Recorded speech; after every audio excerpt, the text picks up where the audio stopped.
दोस्तों नमस्कार। यह है मार्गदर्शन फॉर सिविल सर्विसेज। मैं अनुराग चौधरी। दोस्तों एनसीईआरटी सार संग्रह श्रृंखला के अंतर्गत आज की वीडियो में प्रस्तुत है भारतीय राज्य व्यवस्था का 5वां भाग। यह इस श्रृंखला का अंतिम वीडियो है। इसमें हम विविध प्रकार के प्रश्नों को पढ़ेंगे, जिसमें मुख्य रूप से प्रमुख आयोग और समितियां, राष्ट्रपति द्वारा चयनित पदाधिकारी, प्रमुख आयोग और उनके मुख्यालय, राज्यवार लोकसभा और राज्यसभा सीटों की संख्या, भारत के प्रमुख पदाधिकारियों, संसद की प्रमुख समितियों तथा भारतीय राज्य व्यवस्था में प्रथम पदाधिकारियों और व्यक्तियों के बारे में जानेंगे। तो आइए शुरू करते हैं आज का वीडियो। सबसे पहले आइए देखते हैं प्रमुख आयोग और समितियों के संबंध में। तो आयोग है दोस्तों सरदार स्वर्ण सिंह समिति। सरदार स्वर्ण सिंह समिति 1976 में गठित की गई थी और 42वें संविधान संशोधन 1976 द्वारा 10 मूल कर्तव्यों का समावेश इस समिति के सुझावों द्वारा किया गया था। सरकारिया आयोग 1983 में गठित की गई थी दोस्तों, और केंद्र राज्य संबंधों पर इसने अपनी अनुशंसाएं या सिफारिशें प्रस्तुत की थीं। धर आयोग यस के धर की अध्यक्षता में गठित की गई थी 1947-48 में, और राज्यों का पुनर्गठन भाषा के आधार पर नहीं होना चाहिए, इस समिति की प्रमुख अनुशंसा थी। जेपीवी समिति 1948 में, जेपीवी का अर्थ है जवाहरलाल नेहरू, वल्लभ भाई पटेल और पट्टाभी सीतारमैया समिति। ये राज्यों का पुनर्गठन देश की सुरक्षा, एकता और आर्थिक समृद्धि के आधार पर किया जाए, इस समिति द्वारा ये अनुशंसा की गई थी। राज्य पुनर्गठन आयोग 1956 में जो गठित किया गया था, इसके सदस्यों में सैयद फजल अली, हृदयनाथ कुंजरू और केएम पडिक्कर थी। इसकी प्रमुख सिफारिशें जो थी उसमें उन्होंने निर्धारित किया कि राज्यों के गठन के लिए भाषा को आधार बनाया जाए, और इसी के आधार पर राज्य पुनर्गठन अधिनियम बनाया गया था। अगला समिति और संस्था है जैसे लोक लेखा समिति, पब्लिक अकाउंट कमेटी। लोक लेखा समिति में आप जानते हैं कुल 22 सदस्य होते हैं, जिसमें 15 सदस्य लोकसभा से और 7 सदस्य राज्यसभा से होते हैं। इसका मुख्य कार्य भारत के लोक लेखा और सीएजी के प्रतिवेदन का निरीक्षण करना होता है। प्राक्कलन समिति या एस्टीमेट कमेटी, एस्टीमेट कमेटी 30 सदस्यों से बनती है, जिसमें सभी सदस्य लोकसभा से होते हैं। प्रशासनिक दक्षता और मितव्ययिता बढ़ाने के लिए वैकल्पिक नीतियों का सुझाव और संसद में प्राक्कलन के लिए सुझाव ये समिति देती है। संयुक्त संसदीय समिति या ज्वाइंट पार्लियामेंट्री कमेटी, लोकसभा और राज्यसभा के सदस्य इसमें होते हैं, और यह अस्थायी नहीं बल्कि एक तदर्थ या एडहॉक समिति होती है। संयुक्त संसदीय समिति। कोठारी आयोग दोस्तों, कोठारी आयोग 1976 में DS कोठारी की अध्यक्षता में गठित की गई थी, और भारतीय उच्च सिविल सर्विसेज में परीक्षा तथा भर्ती संबंधी नीतियां और विधि इस समिति का मुख्य सिफारिश थी। नियोगी आयोग 1946 में केसी नियोगी की अध्यक्षता में गठित की गई थी, और आर्थिक नियोजन के लिए मंत्रिपरिषद के प्रति उत्तरदायी संगठन की अनुशंसा इस समिति का मुख्य तत्व था। बलवंत राय मेहता समिति, इसका गठन 1957 में हुआ था, और त्रिस्तरीय पंचायत राज संस्थाओं के गठन की संस्तुति इस समिति द्वारा की गई थी।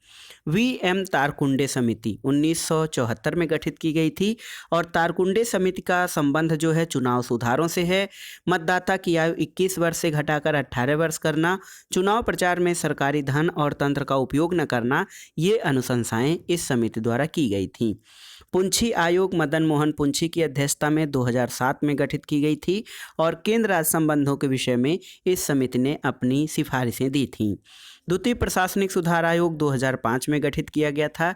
इसके अध्यक्ष बीरप्पा मोइली थे, और बीरप्पा मोइली ने 2009 में अध्यक्ष पद से त्यागपत्र दे दिया था। उसके बाद V रामचंद्रन इसके अध्यक्ष बनाए गए थे।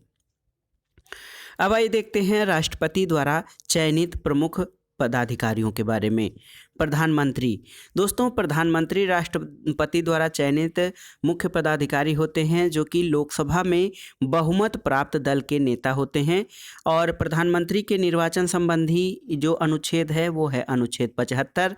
प्रधानमंत्री पद के लिए न्यूनतम आयु 25 वर्ष होनी चाहिए, और शपथ जो है प्रधानमंत्री राष्ट्रपति के द्वारा शपथ ग्रहण कराया जाता है प्रधानमंत्री को, और प्रधानमंत्री अपना त्यागपत्र राष्ट्रपति को प्रस्तुत करता है। दूसरा है मुख्य न्यायाधीश, राष्ट्रपति द्वारा चयनित पदाधिकारी, ये सर्वोच्च न्यायालय का मुख्य न्यायाधीश। अनुच्छेद 124 में मुख्य न्यायाधीश के संबंध में प्रावधान है। और मुख्य न्यायाधीश के जो है निर्वाचन संबंधी अनुच्छेद 124 एक है। और अधिकतम आयु सीमा जो मुख्य न्यायाधीश के लिए है या उसके जो है रिटायरमेंट की अधिकतम आयु सीमा है वो 65 वर्ष है। शपथ ग्रहण मुख्य न्यायाधीश का राष्ट्रपति द्वारा कराया जाता है और राष्ट्रपति को ही वो अपना त्यागपत्र भी प्रस्तुत करता है। सर्वोच्च न्यायालय के अन्य न्यायाधीशों की नियुक्ति राष्ट्रपति द्वारा की जाती है अनुच्छेद 24(1) के तहत।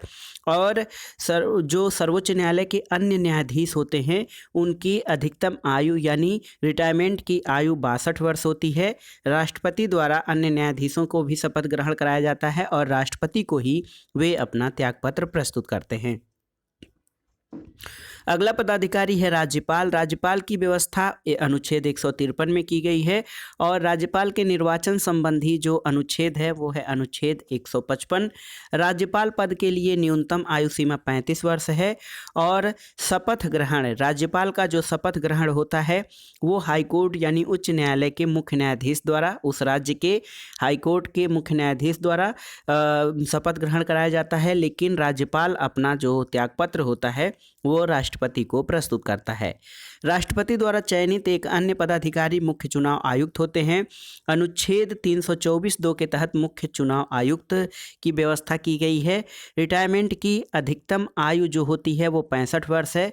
और मुख्य चुनाव आयुक्त राष्ट्रपति द्वारा शपथ ग्रहण कराया जाता है और राष्ट्रपति को ही ये अपना त्यागपत्र प्रस्तुत करते हैं। महान्यायवादी या अटॉर्नी जनरल की व्यवस्था अनुच्छेद 76 में की गई है। और अनुच्छेद 76 में ही निर्वाचन से संबंधित अनुच्छेद है। और महान्यायवादी 65 वर्ष की आयु तक अपने पद पर बना रह सकता है और ये अपना त्यागपत्र राष्ट्रपति को सौंपते हैं।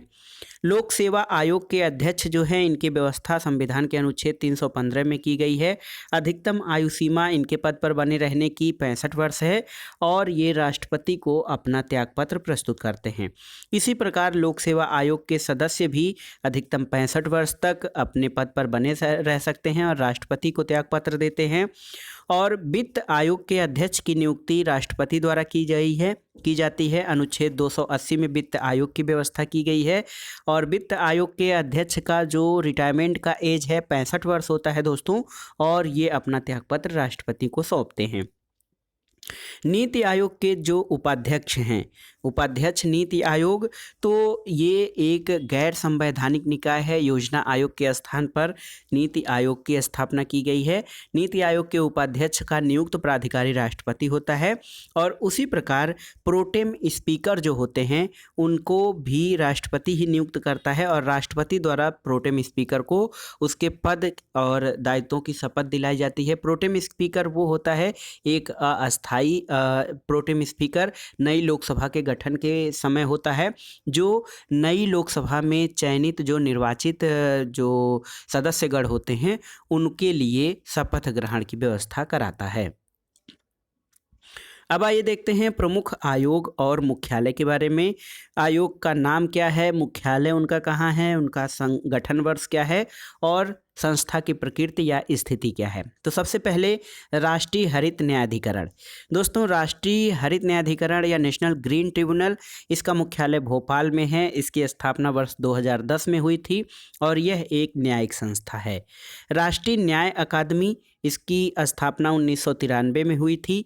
भोपाल में मुख्यालय स्थित है और यह एक वैधानिक प्रकृति की संस्था है। राष्ट्रीय विधिक सेवा प्राधिकरण, जिसे नालसा कहा जाता है, 1995 में स्थापित किया गया था। इसका मुख्यालय नई दिल्ली में है और संस्था की प्रकृति जो है वो संस्थागत है।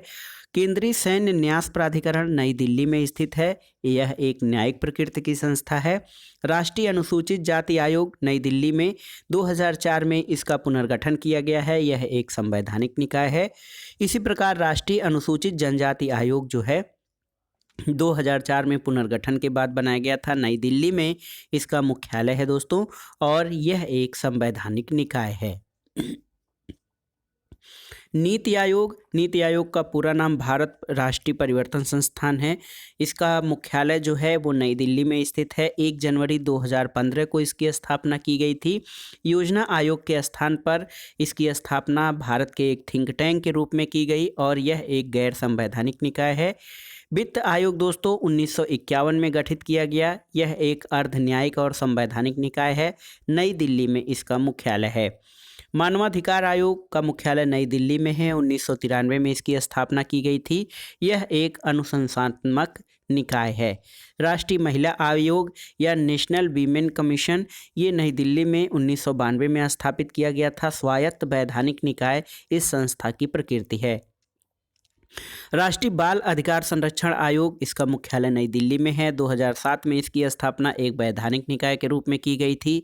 इसी प्रकार राष्ट्रीय अल्पसंख्यक आयोग का मुख्यालय नई दिल्ली में है। 1993 में इसकी स्थापना एक वैधानिक निकाय के रूप में की गई थी। राष्ट्रीय पिछड़ा वर्ग आयोग 1993 में स्थापित किया गया। इसका गठन वैधानिक निकाय के रूप में किया गया, लेकिन अब इसे एक संवैधानिक निकाय बना दिया गया है। 1993 में इसकी स्थापना की गई थी और इसका मुख्यालय नई दिल्ली में है। केंद्रीय सूचना आयोग बहुत ही महत्वपूर्ण है दोस्तों।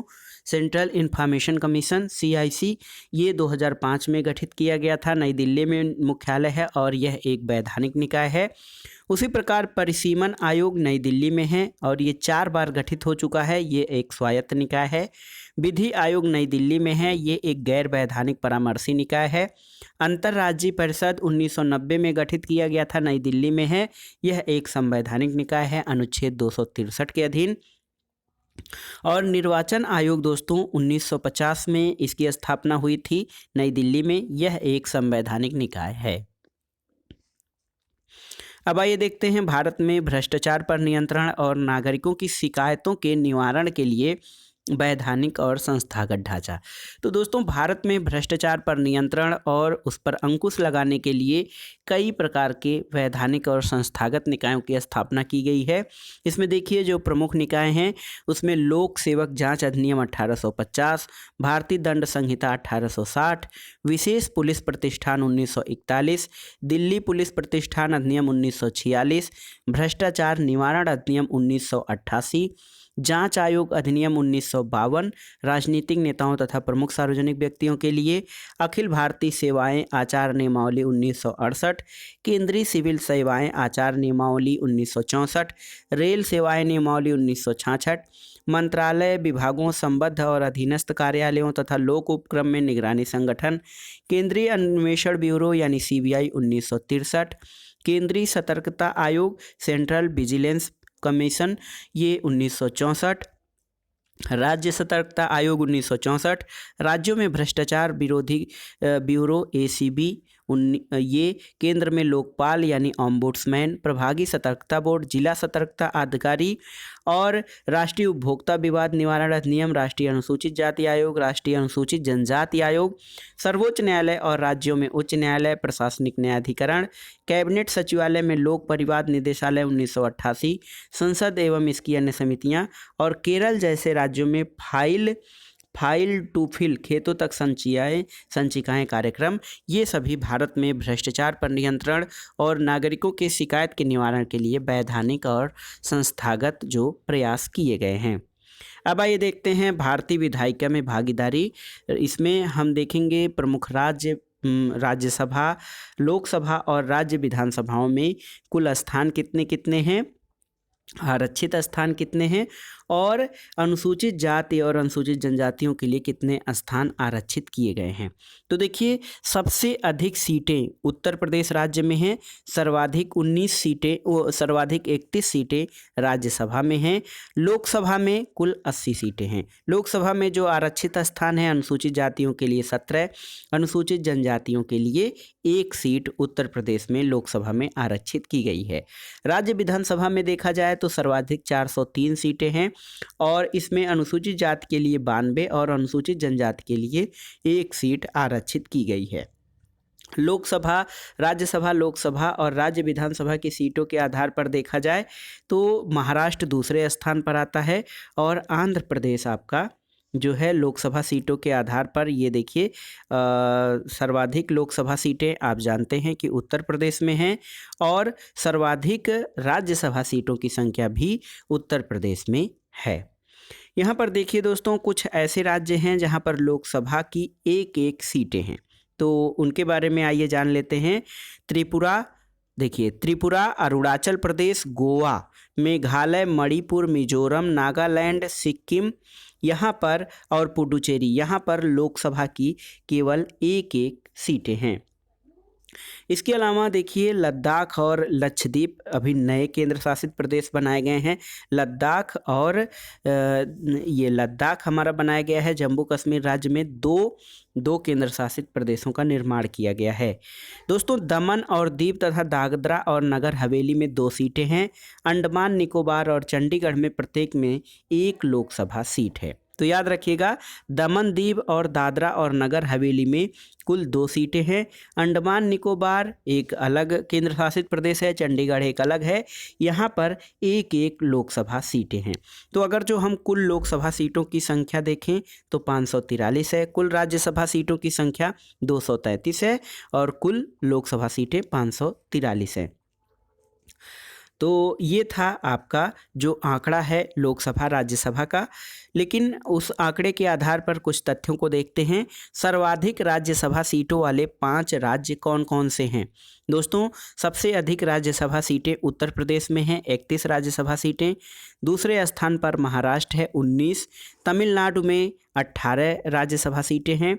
पश्चिम बंगाल में 16 और बिहार में 16। तो याद रखिएगा, पश्चिम बंगाल और बिहार में राज्यसभा सीटों की संख्या एक बराबर है, 16-16। सर्वाधिक लोकसभा सीटों वाले 5 राज्यों का क्रम देखते हैं। उत्तर प्रदेश में 80 लोकसभा सीटें हैं, महाराष्ट्र में 48, पश्चिम बंगाल में 42, बिहार में 40 और तमिलनाडु में 39 लोकसभा सीटें हैं। दोस्तों सर्वाधिक विधानसभा सीटों वाले 5 राज्यों को देखते हैं। तो उत्तर प्रदेश में सर्वाधिक लोकसभा सीटें सर्वाधिक विधानसभा सीटें हैं, 403। पश्चिम बंगाल में 294, महाराष्ट्र में विधानसभा सीटें 288 हैं, बिहार में 243 और तमिलनाडु में 234 विधानसभा सीटें हैं। अब आइए देखते हैं एक महत्वपूर्ण फैक्ट। यहाँ पर देखिए समान सीटों वाली विधानसभाएं, यानी कौन कौन से ऐसे राज्य हैं जहाँ पर विधानसभा सीटों की संख्या एक बराबर है। हरियाणा और छत्तीसगढ़ में विधानसभा सीटों की संख्या 90 है।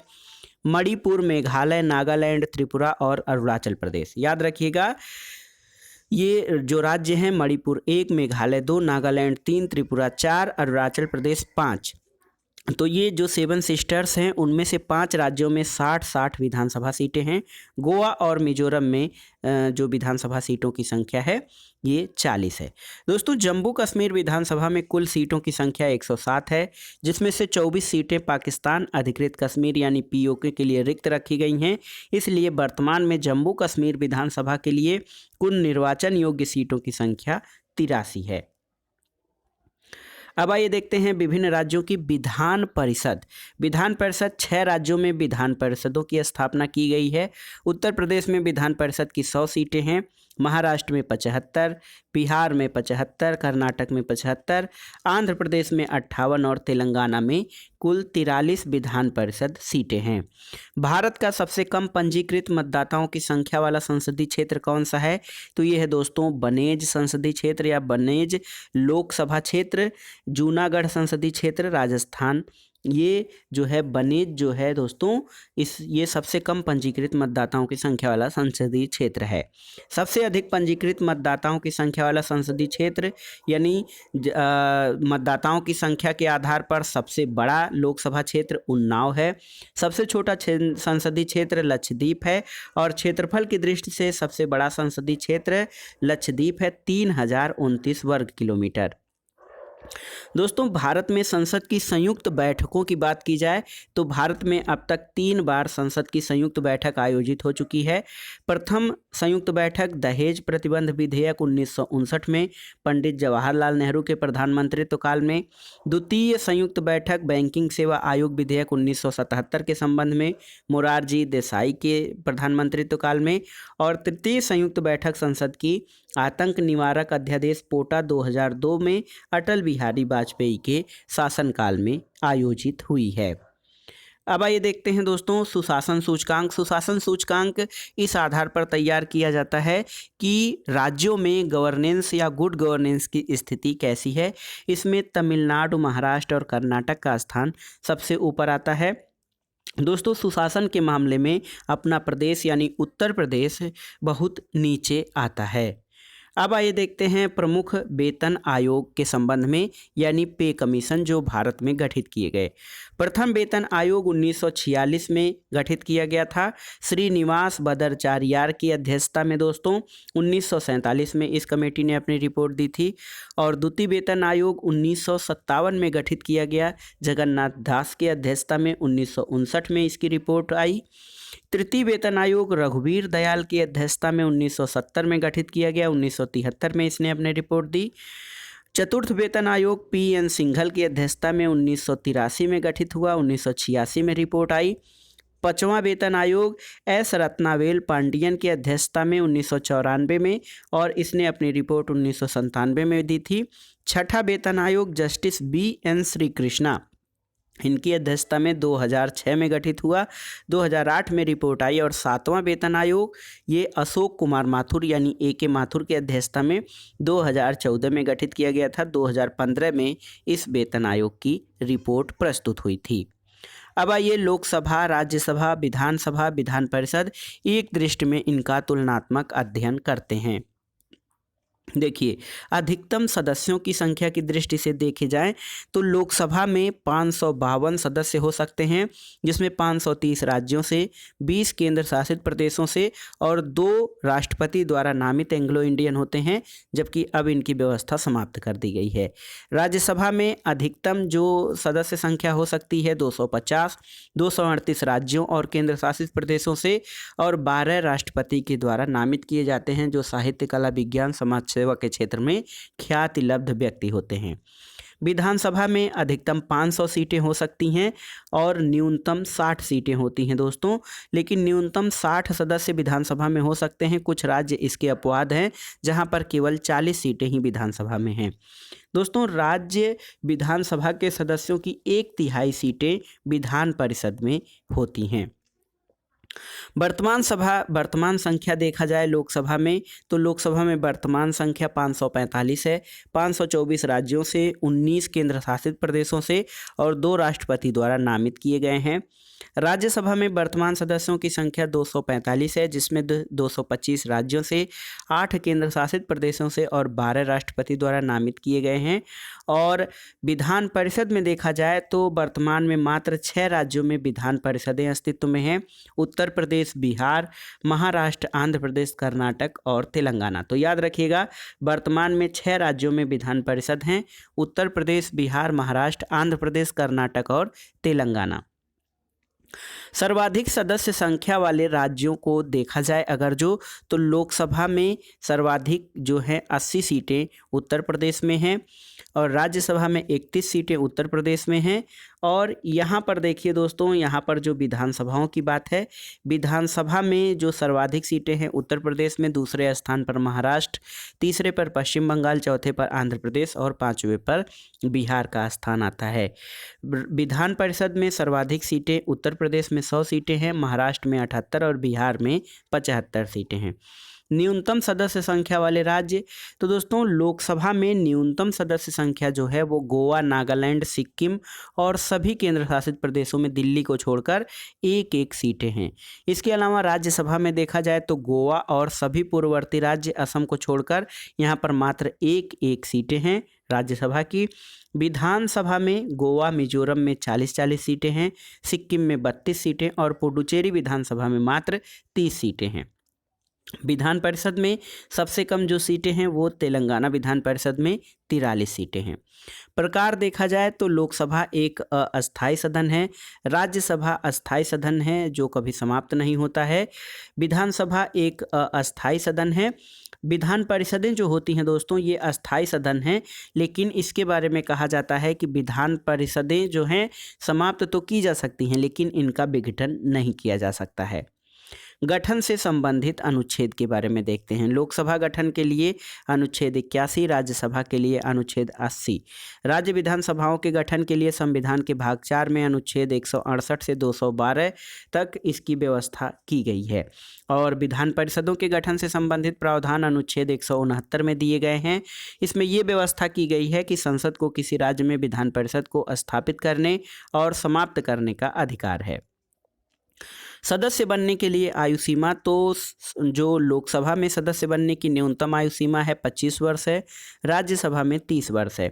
उसी प्रकार राज्य विधानसभा में 25 वर्ष न्यूनतम आयु सीमा है और राज्य विधान परिषदों में 30 वर्ष न्यूनतम आयु सीमा है। कार्यकाल के संबंध में देखते हैं तो लोकसभा का कार्यकाल जो है वो 5 वर्ष होता है, परंतु इस अवधि से पूर्व भी मंत्रिपरिषद के परामर्श से वो राष्ट्रपति द्वारा विघटित की जा सकती है। राज्यसभा कभी भंग नहीं होती, बल्कि 1/3 सदस्य प्रत्येक दूसरे वर्ष की समाप्ति पर अवकाश ग्रहण कर लेते हैं। प्रत्येक सदस्य 6 वर्ष तक राज्यसभा का सदस्य रहता है। राज्य विधानसभाओं का कार्यकाल दोस्तों 5 वर्ष होता है, लेकिन इस अवधि में पूर्व मुख्यमंत्री के परामर्श पर वह राज्यपाल द्वारा विघटित भी की जा सकती है। राज्य विधान परिषदों के बारे में कि यह कभी भंग नहीं होती, बल्कि इसके 1/3 सदस्य राज्यसभा की भांति हर दूसरे वर्ष की समाप्ति पर अवकाश ग्रहण कर लेते हैं और प्रत्येक सदस्य 6 वर्ष तक विधान परिषद का सदस्य रहता है। पदाधिकारियों के बारे में देखते हैं तो लोकसभा में पदाधिकारी अध्यक्ष और उपाध्यक्ष होते हैं। राज्यसभा में सभापति और उपसभापति होते हैं। राज्य विधानसभाओं में अध्यक्ष और उपाध्यक्ष तथा राज्य विधान परिषद में सभापति और उपसभापति होते हैं। अन्य नाम देखे जाएं तो लोकसभा को निम्न सदन और लोकप्रिय सदन भी कहा जाता है। राज्यसभा को उच्च सदन के नाम से अभिहित किया जाता है। उसी प्रकार राज्य विधानसभा को निम्न सदन या लोकप्रिय सदन राज्य का तथा राज्य विधान परिषद को उच्च सदन कहा जाता है। गणपूर्ति के लिए जो कोरम या गणपूर्ति के लिए आवश्यक सदस्य संख्या होती है, लोकसभा, राज्यसभा, विधानसभा और विधान परिषदों में कुल सदस्य संख्या का 1/10वां भाग होती है।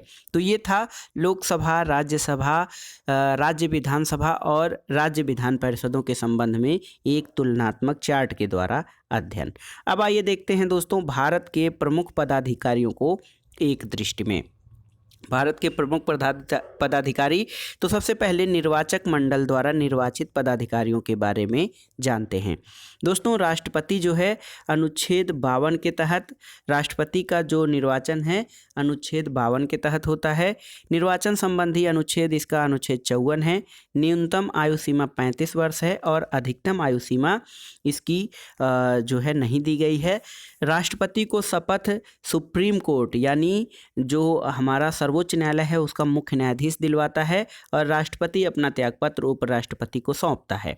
इसी प्रकार जो निर्वाचक मंडल द्वारा निर्वाचित पदाधिकारी उपराष्ट्रपति है, अनुच्छेद 63 के तहत इसका व्यवस्था है। इसका निर्वाचन अनुच्छेद 66 के तहत होता है। उपराष्ट्रपति पद के लिए न्यूनतम आयु सीमा 35 वर्ष है और उपराष्ट्रपति को शपथ राष्ट्रपति दिलवाता है। उपराष्ट्रपति को उसके पद की शपथ राष्ट्रपति दिलवाता है तथा उपराष्ट्रपति अपना त्यागपत्र राष्ट्रपति को सौंपता है। दोस्तों विशेष जानकारी के लिए बता दें कि राष्ट्रपति के निर्वाचक मंडल में राज्यसभा, लोकसभा और राज्यों की विधानसभा के निर्वाचित सदस्य शामिल होते हैं, जबकि उपराष्ट्रपति के निर्वाचक मंडल में केवल संसद के दोनों सदनों के निर्वाचित सदस्य शामिल होते हैं। उपराष्ट्रपति के निर्वाचक मंडल में संसद के दोनों सदनों के निर्वाचित नहीं बल्कि सभी सदस्य शामिल होते हैं। यहाँ पर ये गलत प्रिंट हो गया है। राष्ट्रपति का जो निर्वाचक मंडल होता है उसमें राज्यसभा, लोकसभा और राज्यों की विधानसभा के निर्वाचित सदस्य शामिल होते हैं। इसमें मनोनीत सदस्यों को शामिल नहीं किया जाता है। जबकि उपराष्ट्रपति का जो निर्वाचन होता है इसमें संसद के दोनों सदनों के सभी सदस्य निर्वाचित और मनोनीत सभी शामिल होते हैं। अब आइए अन्य पदाधिकारियों के बारे में देखते हैं।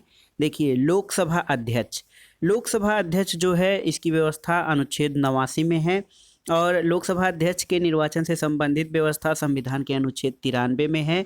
लोकसभा अध्यक्ष होने के लिए आयु सीमा 25 वर्ष है, यानी लोकसभा सदस्य के लिए, लोकसभा सदस्य होने के लिए जो योग्यता है उन्हीं में से कोई लोकसभा अध्यक्ष बनता है और लोकसभा अध्यक्ष का निर्वाचन लोकसभा सदस्यों के द्वारा मतदान द्वारा किया जाता है। शपथ ग्रहण लोकसभा सदस्य के रूप में पहले ही शपथ ग्रहण हो जाती है और अपना त्यागपत्र वो उपाध्यक्ष को सौंपता है। लोकसभा उपाध्यक्ष की व्यवस्था, इसके निर्वाचन से संबंधित व्यवस्था अनुच्छेद 93 में है। न्यूनतम आयु 25 वर्ष और इसका निर्वाचन लोकसभा सदस्यों द्वारा मतदान के द्वारा होता है। शपथ ग्रहण जो होता है लोकसभा सदस्य के रूप में पहले ही शपथ ग्रहण हो जाता है और ये अपना त्यागपत्र अध्यक्ष को सौंपता है। लोकसभा सदस्यों का जो है दोस्तों न्यूनतम आयु सीमा 25 वर्ष है। जनता द्वारा प्रत्यक्ष रूप से इनका चुनाव होता है और इनकी जो शपथ होती है वो राष्ट्रपति द्वारा दिलाई जाती है। उपसभापति, राज्यसभा के जो उपसभापति होती हैं इनकी न्यूनतम आयु सीमा 30 वर्ष होती है और राज्यसभा सदस्य के रूप में पहले ही शपथ ग्रहण हो जाता है। राज्यसभा सदस्य के रूप में शपथ ग्रहण होता है और ये अपना त्यागपत्र सभापति को सौंपता है। राज्यसभा सदस्यों के बारे में प्रावधान अनुच्छेद 80 में किया गया है। इनकी आयु सीमा निर्वाचन के लिए 30 वर्ष होनी चाहिए। राज्य विधानसभा के सदस्यों द्वारा राज्यसभा के सदस्यों का मतदान होता है और राज्यसभा के सभापति अथवा उपसभापति द्वारा इनको शपथ ग्रहण कराया जाता है और राज्यसभा के जो सदस्य होते हैं अपना त्यागपत्र सभापति को सौंपते हैं। अब आइए देखते हैं मुख्यमंत्री। मुख्यमंत्री की व्यवस्था या मुख्यमंत्री के पद से संबंधित जो प्रावधान है अनुच्छेद 164 में दिए गए हैं। मुख्यमंत्री होने के लिए न्यूनतम आयु सीमा 25 वर्ष है और राज्यपाल द्वारा इनकी नियुक्ति की जाती है। शपथ ये राज्यपाल के सामने लेते हैं और अपना त्यागपत्र भी राज्यपाल को ही सौंपते हैं। विधानसभा सदस्य जो होता है इसके निर्वाचन से संबंधित प्रावधान अनुच्छेद 170 में है। न्यूनतम आयु सीमा 25 वर्ष। विधानसभा सदस्यों का जो है चुनाव जनता द्वारा प्रत्यक्ष रूप से होता है। इनके पद की शपथ राज्यपाल द्वारा दिलाई जाती है और ये अपना त्यागपत्र विधानसभा अध्यक्ष को देते हैं। विधान परिषद सदस्य जो होते हैं दोस्तों इनके निर्वाचन संबंधी प्रावधान अनुच्छेद 173 में किए गए हैं। न्यूनतम आयु सीमा विधान परिषद के सदस्यता के लिए 30 वर्ष होनी चाहिए और अप्रत्यक्ष रूप से इनका निर्वाचन होता है। राज्यपाल इनको इनके पद की शपथ दिलाता है और ये अपना त्यागपत्र विधान परिषद के सभापति को सौंपते हैं। दोस्तों उपर्युक्त सभी पदों में अधिकतम आयु सीमा निश्चित नहीं की गई है, तो याद रखिएगा कि ये जो हमारे राजनीतिक पद हैं इनके लिए जो अधिकतम आयु सीमा है वो निर्धारित नहीं की गई है। अब आइए देखते हैं भारतीय संविधान की अन्य देशों के संविधान से तुलना। देखिए देश भारत, ब्रिटेन, अमेरिका, रूस, जापान, फ्रांस और जर्मनी से हम तुलना देखते हैं। सबसे पहले देखते हैं विशेषता। तो भारत का संविधान लिखित संविधान है, ब्रिटेन का संविधान अलिखित है, अमेरिका का लिखित संविधान है, जापान का एक लिखित संविधान है, फ्रांस का भी लिखित है और जर्मनी के संविधान के बारे में, जर्मनी और रूस के संविधान के बारे में इसके बारे में कुछ स्पष्ट नहीं कहा गया है। लचीला और कठोर के बारे में तो भारत का संविधान लचीले और कठोर के बारे में मिश्रण एक है। ब्रिटेन का संविधान लचीला है, अमेरिका का कठोर है, रूस का भी कठोर संविधान है, जापान, फ्रांस और जर्मनी के संविधान कठोर संविधान के अंतर्गत आते हैं। शासन व्यवस्था अगर जो एकात्मक और संघात्मक के आधार पर देखा जाए तो भारत के जो शासन व्यवस्था है एकात्मक लक्षणों के साथ संघात्मक व्यवस्था है। ब्रिटेन की जो शासन प्रणाली है एकात्मक है, अमेरिका की संघीय है, रूस की भी संघीय है, जापान की शासन प्रणाली एकात्मक है, फ्रांस की एकात्मक और जर्मनी की संघात्मक शासन प्रणाली है। संसदीय और अध्यक्षीय लोकतंत्र के आधार पर देखा जाए तो भारत में संसदीय लोकतंत्र को अपनाया गया है, ब्रिटेन में भी, अमेरिका में अध्यक्षीय लोकतंत्र और रूस में अर्ध अध्यक्षीय, जापान में संसदीय लोकतंत्र, फ्रांस में अर्ध अध्यक्षीय और अर्ध संसदीय तथा जर्मनी में संसदीय गणतंत्र को अपनाया गया है। संसदीय संप्रभुता के बारे में अगर जो बात करें तो भारत में संविधान की सर्वोच्चता को अपनाया गया है, ब्रिटेन में संसदीय संप्रभुता, अमेरिका में संविधान की सर्वोच्चता, जापान में संविधान की सर्वोच्चता और फ्रांस में संसद की सीमित शक्तियां हैं। गणतंत्र और राजतंत्र की बात करें तो भारत का संविधान एक गणतंत्र संविधान है, गणतांत्रिक व्यवस्था वाला। ब्रिटेन में संवैधानिक गणतंत्र है और ब्रिटेन में देखा जाए तो संवैधानिक राजतंत्र है दोस्तों, गणतंत्र नहीं है। और अमेरिका एक गणतंत्र है, रूस में गणतंत्र है, जापान संवैधानिक राजतंत्र, फ्रांस की शासन व्यवस्था का जो रूप है वो गणतंत्रात्मक है और जर्मनी का भी गणतंत्रात्मक है। राष्ट्रपति के बारे में अगर जो बात किया जाए तो भारत में जो है राष्ट्रपति नाम मात्र का और अप्रत्यक्ष निर्वाचन द्वारा होता है। ब्रिटेन में राष्ट्रपति नहीं होता है। अमेरिका में राष्ट्रपति जो है कार्यकारी प्रधान होता है, प्रत्यक्ष निर्वाचन इसका किया जाता है। नागरिकता के आधार पर देखा जाए तो भारत में एकल नागरिकता है, ब्रिटेन में भी एकल नागरिकता है। अमेरिका के संविधान में द्वैध नागरिकता, रूस के संविधान में द्वैध नागरिकता, जापान में एकल नागरिकता और देखिए फ्रांस में द्वैध नागरिकता और जर्मनी में सैद्धांतिक एकल नागरिकता अपनाई गई है। विधि की सम्यक प्रक्रिया या विधि द्वारा स्थापित प्रक्रिया की बात करें तो भारत में विधि द्वारा स्थापित प्रक्रिया अपनाई गई है, ब्रिटेन में विधि का शासन है और अमेरिका में विधि की सम्यक प्रक्रिया की बात की गई है। अब ये देखते हैं दोस्तों ब्रिटेन के संविधान, अमेरिका के संविधान, जर्मनी, फ्रांस, दक्षिण अफ्रीका और चीन के संविधान के बारे में तथा कनाडा के संविधान के बारे में कुछ विशिष्ट तथ्य। देखिए ब्रिटेन का संविधान तो राज्याध्यक्ष वंश परंपरा के आधार पर, वंशानुगत आधार पर होता है। यहाँ का संविधान अलिखित है, चार्टर, लॉर्ड्स अधिनियम और रीति रिवाज और परंपराओं पर आधारित है। ब्रिटेन में 2 सदन हैं, हाउस ऑफ लॉर्ड्स यानी उच्च सदन और हाउस ऑफ कॉमन्स यानी निम्न सदन। सम्राट या क्राउन जो होता है कार्यपालिका का नाम मात्र का प्रमुख होता है, जबकि वास्तविक प्रमुख प्रधानमंत्री होता है। फ्रांस के संविधान में दोस्तों वर्ष 1958 में पंचम गणराज्य की व्यवस्था हुई। ये एक एकात्मक संविधान है। संसदीय और अध्यक्षीय शासन प्रणाली का मिश्रण फ्रांस के संविधान में है। द्विसदनात्मक यानी नेशनल असेंबली ये निम्न सदन है और सीनेट यानी उच्च सदन की व्यवस्था है। और फ्रांस के संविधान में राष्ट्रपति राज्य और शासन दोनों का प्रमुख होता है। अमेरिका के संविधान के बारे में देखते हैं दोस्तों, तो अमेरिका अध्यक्षात्मक और संघात्मक शासन प्रणाली यहाँ पर अपनाई गई है। राष्ट्रपति ही राज्य और कार्यपालिका का प्रमुख होता है। दोहरी न्यायपालिका, दोहरी नागरिकता यानी केंद्र और राज्य की अलग अलग नागरिकता और स्वतंत्र न्यायपालिका की व्यवस्था है। संघ और राज्यों का अलग अलग संविधान है।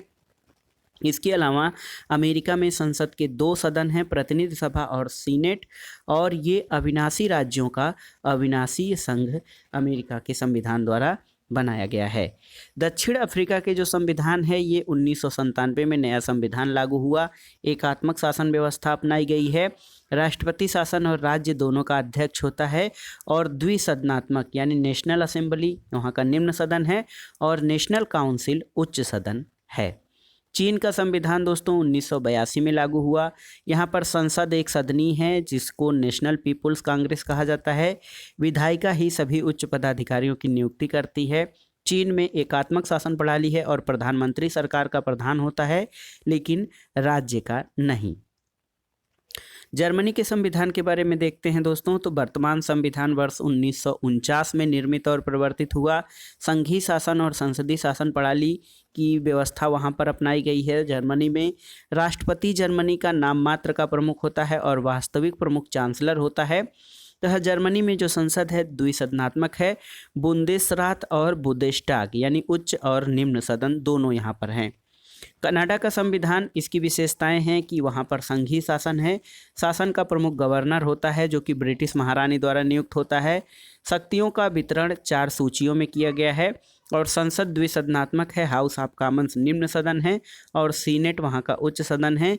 इसके अलावा कनाडा में प्रांतों के प्रमुख जो होते हैं वो डिप्टी गवर्नर होते हैं। अब आइए देखते हैं संसद की प्रमुख समितियों के बारे में। भारत में संसद की जो प्रमुख समितियां हैं, तो दोस्तों वित्तीय समितियों के बारे में देखते हैं। वित्तीय समितियां प्रमुख रूप से 3 हैं, लोक लेखा समिति, प्राक्कलन समिति और सार्वजनिक उपक्रम समिति। लोक लेखा समिति में लोकसभा से 15 सदस्य और राज्यसभा से 7 सदस्य मनोनीत होते हैं, यानी लोक लेखा समिति में कुल 22 सदस्य होते हैं। और लोक लेखा समिति के सदस्यों का निर्वाचन आनुपातिक प्रतिनिधित्व प्रणाली से एकल संक्रमणीय मत के आधार पर होता है और इनका कार्य विभिन्न मंत्रालयों के व्यय और सीएजी के प्रतिवेदन पर विचार करना होता है। प्राक्कलन समिति में केवल लोकसभा के 30 सदस्य होते हैं। आनुपातिक प्रतिनिधित्व प्रणाली से एकल संक्रमणीय मत के आधार पर इनके सदस्यों का निर्वाचन होता है और धन प्राक्कलन या धन आकलन में निहित नीति के अनुरूप व्यय की जांच प्राक्कलन समिति करती है। सार्वजनिक उपक्रम समिति जो है दोस्तों, इसमें लोकसभा के 15 और राज्यसभा के 7 सदस्य होते हैं और इन सदस्यों का चुनाव आनुपातिक प्रतिनिधित्व प्रणाली से एकल संक्रमणीय मत के आधार पर होता है। और ये क्या करते हैं, सार्वजनिक प्रतिष्ठानों के लेखा और रिपोर्ट्स की समीक्षा करते हैं तथा स्क्रूटनी करते हैं। वित्तीय समितियों के बाद आइए देखते हैं सदन की समितियां। तो सदन की समितियां तीन समितियां हैं, कार्य मंत्रणा समिति, नियम समिति और गैर संसद सदस्यों से संबंधित निर्मित विधेयक तथा संकल्प समिति। देखिए, कार्य मंत्रणा समिति में लोकसभा में अध्यक्ष सहित 15 और राज्यसभा में सभापति सहित 11 सदस्य होते हैं। इनके जो सदस्यों का निर्वाचन होता है, लोकसभा अध्यक्ष और राज्यसभा द्वारा सभापति अपने सदनों में से इस समिति के पदेन अध्यक्ष होते हैं। इसका मुख्य कार्य है विधेयकों और विषयों के लिए सदन की कार्रवाई में समय निर्धारित करना। नियम समिति जो होती है दोस्तों, इसमें लोकसभा की समिति में 15 और राज्यसभा की समिति में 16 सदस्य होते हैं। जो अध्यक्षता या होता है, लोकसभा अध्यक्ष पदेन अध्यक्ष होता है। कार्य जो इसका होता है वो संसदीय कार्रवाई और नामित लोकसभा अध्यक्ष की प्रक्रिया पर विचार करना होता है। गैर संसद सदस्यों से निर्मित विधेयक, ये 15 सदस्यों से बनी हुई समिति होती है और इसके उपाध्यक्ष जो होते हैं पदेन अध्यक्ष होते हैं। सदस्यों द्वारा प्रस्तुत संविधान संशोधन विधेयक की जांच करना और गैर सरकारी विधेयकों का वर्गीकरण और समय का निर्धारण गैर संसद सदस्यों से निर्मित विधेयक और संकल्प समिति द्वारा किया जाता है। दोस्तों, इसके अलावा संसद में जांच समितियां भी बनती हैं। जांच समितियों में प्रमुख रूप से 2 याचिका समिति और विशेषाधिकार समिति होती है। याचिका समिति में 15 लोकसभा से तथा 10 सदस्य राज्यसभा से लिए जाते हैं, जो कि लोकसभा द्वारा नामित होते हैं। याचिका समिति का जो कार्य होता है, सभी याचिकाओं का परीक्षण करना जो लोकसभा में प्रस्तावित होने के बाद उसे सौंपी जाती हैं और याचिकाओं में की गई प्रमुख शिकायतों के संबंध में अपना प्रतिवेदन देती हैं। विशेषाधिकार समिति जो होती है, इसमें लोकसभा से 15 और राज्यसभा से 10 सदस्य होते हैं, जो कि लोकसभा अध्यक्ष द्वारा नियुक्त किए जाते हैं। विशेषाधिकार समिति संसद के किसी सदस्य अथवा अध्यक्ष द्वारा विशेषाधिकार उल्लंघन से संबंधित मामलों की जांच करते हैं। कुछ इसके अलावा दोस्तों समीक्षण समितियां यानी स्क्रूटनी कमेटी होती हैं। ये 3 हैं, सरकारी आश्वासन से संबंधित समिति, अधीनस्थ विधायन से संबंधित समिति और कानून समिति। सरकारी आश्वासन से संबंधित समिति में लोकसभा के 15 सदस्य होते हैं। इनकी नियुक्ति 1 वर्ष के लिए की जाती है और सरकारी आश्वासन समिति जो होती है, सरकार या मंत्रियों द्वारा दिए जाने वाले आश्वासन पूरे किए गए अथवा नहीं, इस बात की जांच करके प्रतिवेदन प्रस्तुत किया जाता है। संवीक्षण समितियों में दूसरी समिति अधीनस्थ विधान संबंधी समिति है। इसमें लोकसभा के 15 सदस्य होते हैं। इनका कार्यकाल 1 वर्ष होता है और संविधान द्वारा प्रदत्त विनियमों, नियमों, उपनियमों और प्रदत्त शक्तियों का प्राधिकारों द्वारा उचित प्रयोग की जांच करती है। कानून समिति, इसमें लोकसभा के 15 सदस्य होते हैं। लोकसभा अध्यक्ष इसका पदेन अध्यक्ष होता है और सरकार द्वारा बनाए जा रहे नियमों और अधिनियमों की जांच करने का कार्य करती है। सेवा समितियां, दोस्तों सेवा समितियों में देखिए सामान्य प्रयोजन समिति होती है। इसमें लोकसभा के 20 सदस्य शामिल होते हैं। लोकसभा अध्यक्ष इसका पदेन अध्यक्ष होता है और सदन की कार्यप्रणाली के संगठन और सुधार से संबंधित विषयों पर परामर्श देने का कार्य इनके द्वारा किया जाता है। अब आइए देखते हैं दोस्तों बहुत ही महत्वपूर्ण भारतीय राज्य व्यवस्था में प्रथम व्यक्ति या प्रथम पदाधिकारी।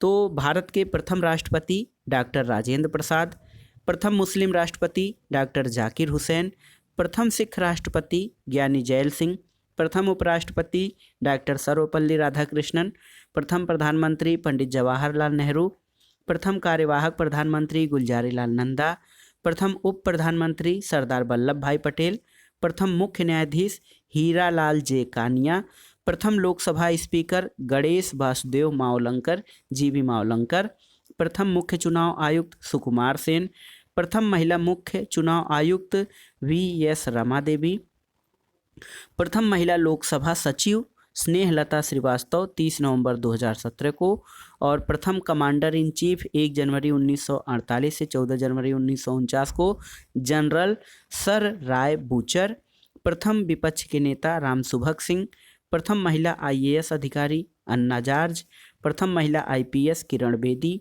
प्रथम महिला वकील अधिवक्ता कार्नेलिया सोराबजी। प्रथम महिला जज, जिला जज अन्ना चांडी। प्रथम महिला उच्च न्यायालय जज अन्ना चांडी। और सर्वोच्च न्यायालय की प्रथम महिला न्यायाधीश फातिमा बीबी।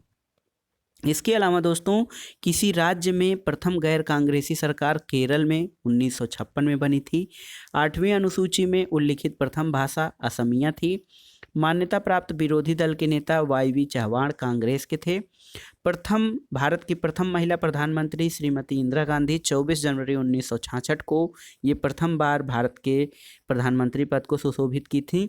भारत की प्रथम महिला राष्ट्रपति श्रीमती प्रतिभा देवी सिंह पाटिल 25 जुलाई 2007 को ये राष्ट्रपति बनी। प्रथम थल सेना अध्यक्ष जनरल महाराज राजेंद्र जी। प्रथम वायु सेना अध्यक्ष air marshal sir Thomas M Hurst. प्रथम महिला मंत्री राजकुमारी अमृत कौर स्वास्थ्य मंत्री। स्वतंत्र भारत के प्रथम वित्त मंत्री कौन रहे? तो श्री षणमुगम चेट्टी। प्रथम भारत रत्न प्राप्तकर्ता डॉक्टर सर्वपल्ली राधाकृष्णन 1954 में। प्रथम महिला राज्यपाल श्रीमती सरोजनी नायडू उत्तर प्रदेश की महिला राज्यपाल बनी थी। प्रथम महिला मुख्यमंत्री श्रीमती सुचेता कृपलानी उत्तर प्रदेश की मुख्यमंत्री 1963 में बनी थी। प्रथम वित्त आयोग के अध्यक्ष के.सी. नियोगी कृष्णचंद्र नियोगी थे। और प्रथम लोकसभा उपाध्यक्ष अनंत सैनम अयंगर। संविधान परिवर्तन के बाद बना प्रथम राज्य आंध्र प्रदेश था। भारत का प्रथम संविधान संशोधन वर्ष 1951 में हुआ था। पद पर रहते हुए दिवंगत होने वाले राष्ट्रपति जाकिर हुसैन। भारत की प्रथम महिला लोकसभा अध्यक्ष श्रीमती मीरा कुमार। प्रथम मुख्य सूचना आयुक्त वजाहत हबीबुल्ला थे। और प्रथम नीति आयोग के अध्यक्ष श्री नरेंद्र मोदी रहे। अब आइए देखते हैं विभिन्न पदों के लिए मानक निर्धारण। तो पहला पद है नियंत्रक एवं महालेखा परीक्षक CAG। इसका कार्यकाल 6 वर्ष होता है और अधिकतम आयु सीमा 65 वर्ष है। राष्ट्रपति द्वारा CAG की नियुक्ति की जाती है और राष्ट्रपति द्वारा पदच्युत भी किए जाते हैं अनुच्छेद 148(2) के तहत। मुख्य चुनाव आयुक्त, इनका कार्यकाल दोस्तों 6 वर्ष है और अधिकतम आयु सीमा 65 वर्ष है। राष्ट्रपति द्वारा नियुक्त किए जाते हैं और अनुच्छेद 325 के द्वारा राष्ट्रपति द्वारा पदच्युत भी किए जाते हैं। चुनाव आयुक्त, मुख्य चुनाव आयुक्त के साथ 2 अन्य चुनाव आयुक्त भी होते हैं। इनका कार्यकाल 6 वर्ष होता है, अधिकतम आयु सीमा 65 वर्ष है। राष्ट्रपति द्वारा नियुक्त किए जाते हैं और राष्ट्रपति द्वारा ही इनको पदमुक्त किया जाता है। संघ लोक सेवा आयोग के सदस्य जो होते हैं दोस्तों 65 वर्ष 6 वर्ष कार्यकाल है, अधिकतम 65 वर्ष उम्र सीमा होनी चाहिए। राष्ट्रपति द्वारा इनकी नियुक्ति की जाती है और राष्ट्रपति द्वारा ही ये पदच्युत भी किए जाते हैं। संयुक्त लोक सेवा आयोग के सदस्य जो होते हैं इनका कार्यकाल 6 वर्ष है, अधिकतम आयु सीमा 62 वर्ष है। इनकी नियुक्ति राष्ट्रपति द्वारा होती है और राष्ट्रपति इन्हें पदच्युत भी करते हैं। राज्य लोक सेवा आयोग के सदस्यों का कार्यकाल 6 वर्ष, अधिकतम आयु सीमा 62 वर्ष है दोस्तों। राज्यपाल द्वारा इनकी नियुक्ति की जाती है और राष्ट्रपति द्वारा अनुच्छेद 317 के अंतर्गत इनको पदच्युत किया जा सकता है। उच्चतम न्यायालय के न्यायाधीश, इनकी अधिकतम आयु सीमा दोस्तों 65 वर्ष होती है। राष्ट्रपति द्वारा ये नियुक्त किए जाते हैं और राष्ट्रपति के द्वारा इनको हटाया भी जाता है। उच्च न्यायालय के न्यायाधीश, इनकी अधिकतम आयु सीमा 62 वर्ष है। राष्ट्रपति द्वारा नियुक्त किए जाते हैं और राष्ट्रपति द्वारा इनको पदच्युत किया जाता है। अब आइए देखते हैं प्रमुख राष्ट्रीय आयोग, केंद्रीय निकाय और संबंधित मंत्रालय। केंद्रीय सूचना आयोग, देखिए दोस्तों केंद्रीय सूचना आयोग या सेंट्रल इंफॉर्मेशन कमीशन, इससे संबंधित जो मंत्रालय है वो हमारा कार्मिक मंत्रालय है। वित्त आयोग वित्त मंत्रालय के अधीन है। संघ लोक सेवा आयोग कार्मिक मंत्रालय के अधीन।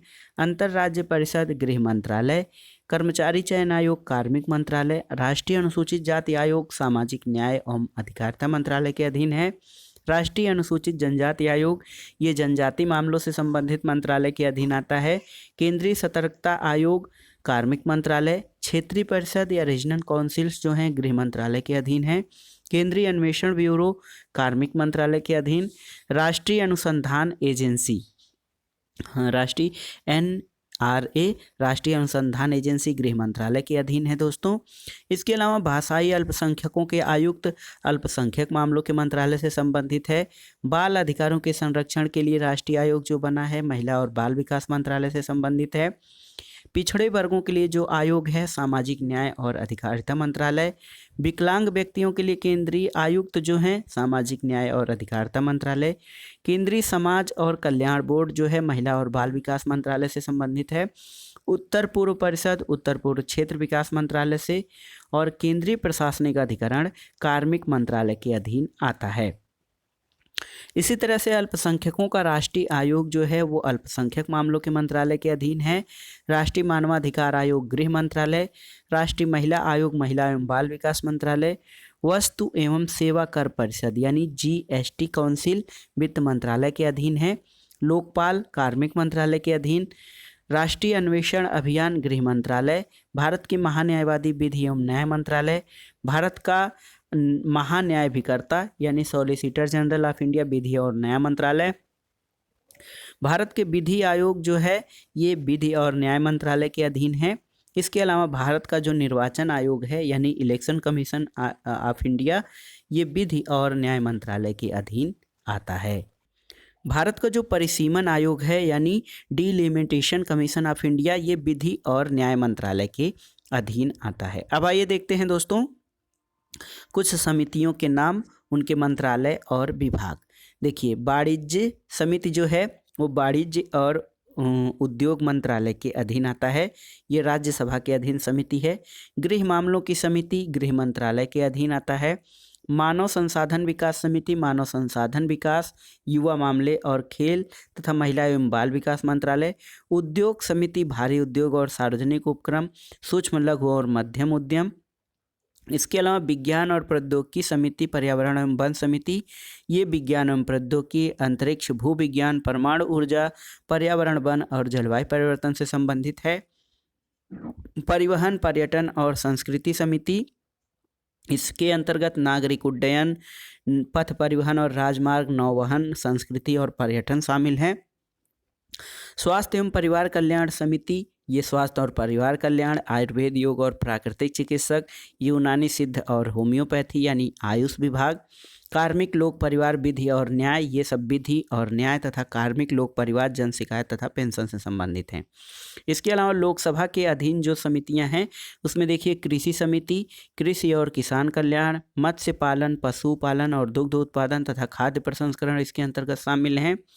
सूचना प्रौद्योगिकी समिति में संचार, इलेक्ट्रॉनिक्स और सूचना प्रौद्योगिकी तथा सूचना और प्रसारण मंत्रालय। रक्षा समिति के अंतर्गत रक्षा। ऊर्जा समिति के अंतर्गत नवीन एवं अक्षय ऊर्जा तथा ऊर्जा। इसके अलावा विदेश मामलों की समिति में विदेश मंत्रालय शामिल है। और वित्त समिति के अंतर्गत वित्त, कारपोरेट मामले, योजना आयोग और सांख्यिकी और कार्यक्रम कार्यान्वयन। खाद्य उपभोक्ता मामले और जन वितरण के अंतर्गत उपभोक्ता मामले, खाद्य और जन वितरण शामिल है। श्रम समिति के अंतर्गत श्रम एवं रोजगार, कौशल विकास और उद्यमशीलता तथा कपड़ा ये सारे मंत्रालय शामिल हैं। पेट्रोलियम और प्राकृतिक गैस समिति के अंतर्गत पेट्रोलियम एवं प्राकृतिक गैस। रेलवे समिति रेल। नगर विकास समिति में आवास एवं नगरीय मामले। जल संसाधन समिति में जल शक्ति। रसायन एवं उर्वरक समिति में रसायन एवं उर्वरक। ग्रामीण विकास समिति में ग्रामीण विकास, पंचायती राज। कोयला एवं इस्पात समिति में कोयला और खान। सामाजिक न्याय और अधिकारिता समिति जो है इसमें सामाजिक न्याय और अधिकारिता, जनजाति मामले और अल्पसंख्यक मामलों के मंत्रालय शामिल हैं। ये देखिए दोस्तों वर्तमान पदाधिकारी। तो वर्तमान पदाधिकारियों के अंतर्गत ये पदाधिकारी जो हैं इसमें देख लेते हैं। राज्यसभा के सभापति वर्तमान में वेंकैया नायडू हैं। लोकसभा अध्यक्ष ओम बिड़ला। नीति आयोग के अध्यक्ष प्रधानमंत्री होते हैं, तो प्रधानमंत्री नरेंद्र मोदी नीति आयोग के अध्यक्ष हैं। नीति आयोग के उपाध्यक्ष वर्तमान में राजीव कुमार हैं। राज्यसभा में विपक्ष के नेता गुलाम नबी आज़ाद। लोकसभा में सदन के नेता श्री नरेंद्र मोदी हैं। लोकसभा में कांग्रेस के संसदीय दल के नेता अधीर रंजन चौधरी हैं। और मुख्य न्यायाधीश 47वें मुख्य न्यायाधीश शरद अरविंद बोबड़े हैं। मुख्य चुनाव आयुक्त भारत के सुनील अरोड़ा हैं। और अन्य चुनाव आयुक्तों में राजीव कुमार और सुशील चंद्रा शामिल हैं। दोस्तों इसके अलावा जो पदाधिकारी हैं वो बदलते रहते हैं, लेकिन उच्चस्थ पदाधिकारी यही हैं, आप इनको तैयार कर लीजिएगा। तो दोस्तों ये था आज का वीडियो। ये हमने एनसीईआरटी सार संग्रह के अंतर्गत जो भारतीय राज्य व्यवस्था का पार्ट था उसको हमने आज कवर कर लिया है और इसको संयुक्त रूप से हम एक वीडियो में भी कवर कर देंगे। दोस्तों आप इसका PDF डाउनलोड करने के लिए डिस्क्रिप्शन बॉक्स में दिए गए लिंक पर जाकर इसका PDF भी डाउनलोड कर सकते हैं। वीडियो आपको कैसा लगा हमें कमेंट बॉक्स में ज़रूर बताइएगा। इसके अलावा जो भी प्रश्न आपको थोड़ा कन्फ्यूजिंग लगें उनके बारे में शंका समाधान के लिए कमेंट बॉक्स में आप हमसे उसके बारे में पूछ सकते हैं। वीडियो कैसा लगा इसके बारे में ज़रूर बताइएगा। वीडियो को लाइक करें, शेयर करें और इस चैनल मार्गदर्शन फॉर सिविल सर्विसेज को सब्सक्राइब करें। वीडियो देखने के लिए धन्यवाद दोस्तों, नमस्कार।